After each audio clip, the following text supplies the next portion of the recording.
ये घटना है यूएस के ओरेगोन शहर की, जहां पर बारिश आने पर एक बंदा बारिश का पानी इकट्ठा कर रहा था।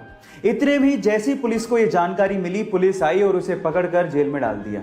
जब उस बंदे ने पुलिस से पूछा कि मेरी गलती क्या है, मेरा गुनाह क्या है, तो पुलिस ने कहा कि बारिश का पानी स्टेट की प्रॉपर्टी है और आप उसे इकट्ठा नहीं कर सकते। और इनफैक्ट इतना ही नहीं, उसे सजा मिली जो मिली, उसके ऊपर $1500 का फाइन भी लगाया गया। गाइस, इस विचित्र घटना पे आपका क्या कहना है, चैट सेक्शन में लिखना मत भूलिएगा।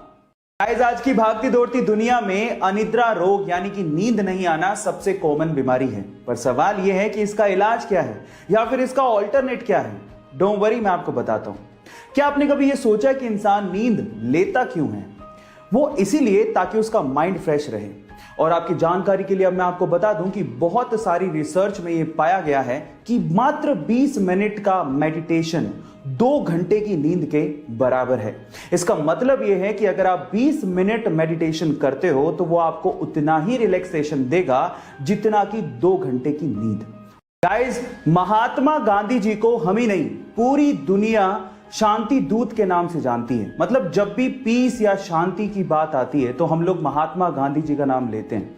लेकिन इसी से जुड़ा एक बहुत ही अनबिलीवेबल फैक्ट मैं आपको बताने जा रहा हूं। क्या आपको पता है कि महात्मा गांधी जी का नाम 5 बार, जी हां 5 बार नोबेल पीस प्राइज के लिए नॉमिनेट किया गया, लेकिन उन्हें एक भी बार इसके लिए चुना ही नहीं गया। कितनी अजीब सी बात है कि पूरी दुनिया उनका नाम शांति के लिए लेती है, लेकिन शांति का सबसे बड़ा प्राइज, नोबेल प्राइज, उन्हें कभी दिया ही नहीं गया।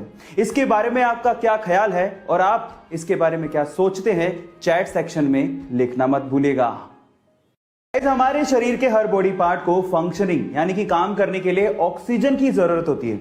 और जब हम लोग सांस लेते हैं तो वो ऑक्सीजन ब्लड के थ्रू हमारे बॉडी पार्ट्स तक पहुंचती है। लेकिन हमारे शरीर में, हमारे शरीर में आंख का ये कॉर्निया एक ऐसा बॉडी पार्ट है जिसमें ब्लड जाता ही नहीं है। पर सवाल यह है कि फिर ये काम कैसे करता है, इसे ऑक्सीजन कहां से मिलती है?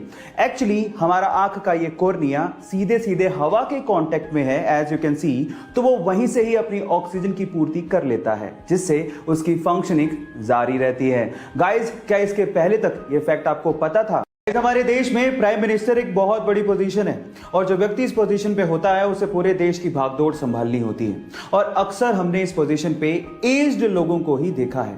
पर अगर मैं आपसे सवाल पूछूं कि पूरी ही दुनिया का यंगेस्ट प्राइम मिनिस्टर कौन सी कंट्री का है और उसका नाम क्या है, तो आप लोग क्या जवाब देंगे? डोंट वरी, मैं आपको बताता हूं। वो एक महिला है जिनका नाम है सना मरीन, और जो कि 2019 में फिनलैंड की प्राइम मिनिस्टर चुनी गई थी। जब उन्हें चुना गया था तो उनकी उम्र लगभग 35 साल थी। ऐसे ही इंटरेस्टिंग फैक्ट्स के लिए हमारे YouTube चैनल को सब्सक्राइब कर लीजिए। गूगल और YouTube का एक बहुत ही इंटरेस्टिंग फैक्ट अभी मैं आपको बताता हूं। क्या आपको पता है कि सन 2006 में गूगल ने YouTube को $1.65 बिलियन में खरीदा था?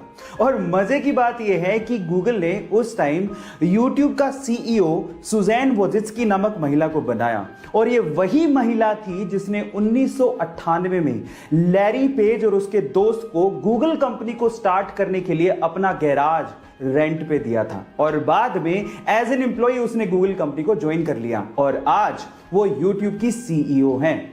क्या ये इंटरेस्टिंग फैक्ट इसके पहले तक आपको पता था?